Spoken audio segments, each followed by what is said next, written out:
Mount આબુમાં -4 degree તાપમાન. Mount આબુમાં ગાડીઓ ઉપર જામ્યો બરફ. આબુમાં પોલો ગ્રાઉન્ડ વિસ્તારમાં બરફની ચાદર. માઉન્ટ આબુ ફરવા આવેલા સહેલાણીઓ ખુશ. માઉન્ટ આબુ, રાજસ્થાન, દરેક જગ્યાએ તાપમાનનો પારો ગગડ્યો છે. માઉન્ટ આબુમાં ઠંડીનો તીવ્ર ચમકારો. મોટી સંખ્યામાં પર્યટકોએ બરફ વર્ષાનો આનંદ માણ્યો. માઉન્ટ આબુમાં ગાડીઓ પર પણ બરફની ચાદર જોવા મળી. 2 વ્હીલર 4 વ્હીલર પર બરફની ચાદર જોવા મળી. પોલો ગ્રાઉન્ડ વિસ્તારમાં ઘાસ ઉપર બરફ છવાઈ ગયેલો જોવા મળ્યો અને ત્યાં પર્યટકો આનંદ કરતા જોવા મળ્યા. કડકડતી ઠંડીના કારણે જોકે જનજીવન પણ પ્રભાવિત થયું છે.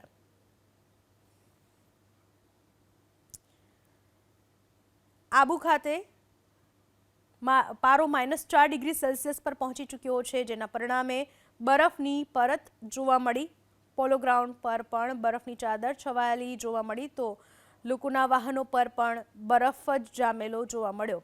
જ્યાં જુઓ ત્યાં બરફનું સામ્રાજ્ય માઉન્ટ આબુમાં પણ જોવા મળ્યું. પારો પહોંચી ચૂક્યો છે -4 ડિગ્રી પર. નકી લેક પણ થીજી ચૂક્યું છે.